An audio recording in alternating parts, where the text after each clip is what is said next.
this is George Tran. Today I want to talk to you about the difference between Internet Marketing 1.0 and Internet Marketing 2.0, the rise of the consumer voice.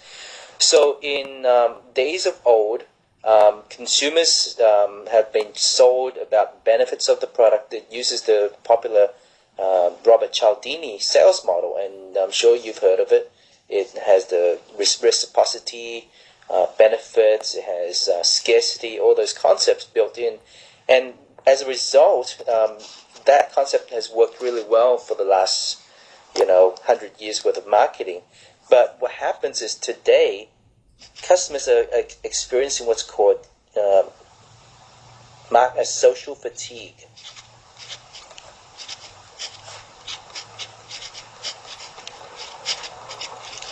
And what social fatigue means is they're just tired of being sold to. They're tired of being put under heavy sales marketing tactics. They don't want to have information crammed down their throats. They want to have decisions and choices. They want to know more about you. They want to have a relationship with you. So that's very important, and I'm sure you've experienced that. The conversions are not happening as well. Traditional direct mail is not happening. The response rate has dropped dramatically. Advertising is not as effective as it used to be. People are using TiVo to skip over commercials. It's all a part of this concept of social fatigue. People are just tired.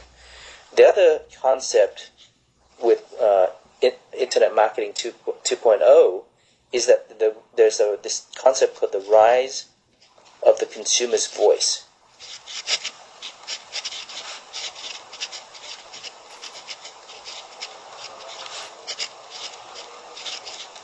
They want to be listened to. With the advent of journals, blogs, and Facebook, and all these other social medias, they have a voice now. So their opinions matter. They want to be heard. So if a product is good, they'll say so. If a product is bad and they're treated badly, they'll tell you. And they'll tell their friends, and that will do more damage to your brand than any branding marketing that you ever do. So you have to respect that and take that into consideration in your marketing. So what happens in the old way of doing marketing, and still a lot of people practice this, is you get people into a squeeze page, a sales page, and you ask for people's email address, you build a list, and then you send them to a database. And people have called this database marketing. And you have a list, and what you do is you send email broadcasts to get people to send them information and to get them to buy from you. These are your clients. And that's worked really well for the last 10, 20 years. It's been a tried and true method of sales.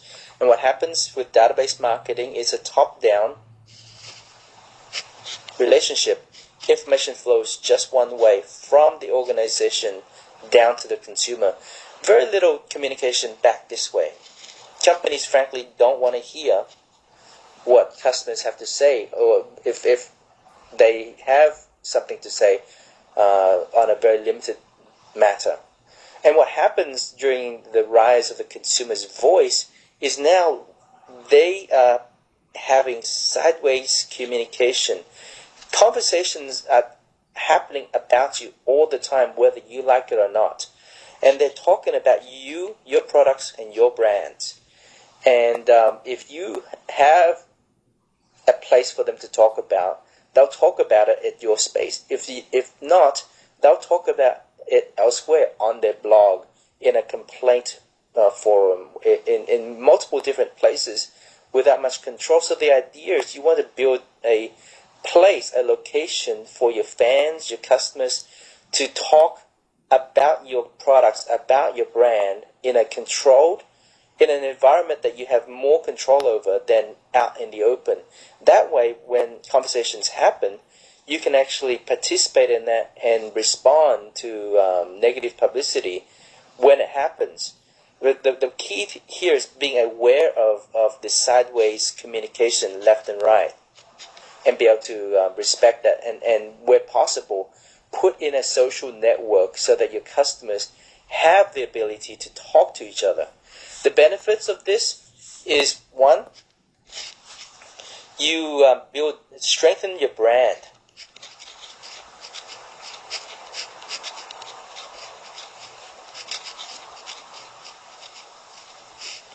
What do I mean by that? Well, let's say this guy is dissatisfied with your product and starts bad-mouthing you. And with a social network, especially one that is owned by you, then you have a place for people to congregate. And people, if you have a good product, a product that holds water, people will start defending you without you even doing any work. And when people start defending you, it strengthens your brand and it makes you look really, really good in the eyes of all the other people coming to your website. You got to remember, 80% of the people that come to a social network are readers. They're prowlers. They're not posters. They're not content providers. They're just looking. And it's those people that have judgment, and those people are the ones that will decide whether to do business with you. And by having your people defend you, it strengthens your brand, and it improves your conversion later on when you're ready to sell to them. And we'll talk about that in a later series. So the other thing that this topology allows you to do, the other phenomenon that's happening, is downwards communication. What do I mean by that? When you have a product that people want and people like, they'll talk about it to their friends as well. And they'll start talking about it. And if you have a social network, a membership site, something like Ning, something like your own private social network, your own membership site, they can invite these people out here to join your social network, to participate in that conversation as well. So as a result of embracing Marketing 2.0, you can increase your reach. And consequently, by embracing this concept, you increase sales.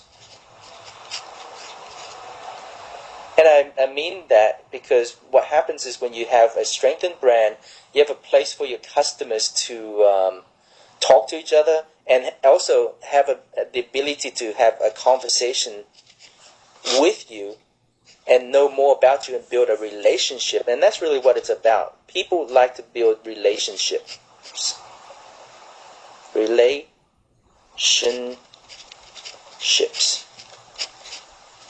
They want a relationship with each other. They want a relationship with you. And if you have that, then you're gonna, by default, increase your sales. I hope this makes sense, and I look forward to talking to you shortly. This is George Tran. Have a great day. Thank you.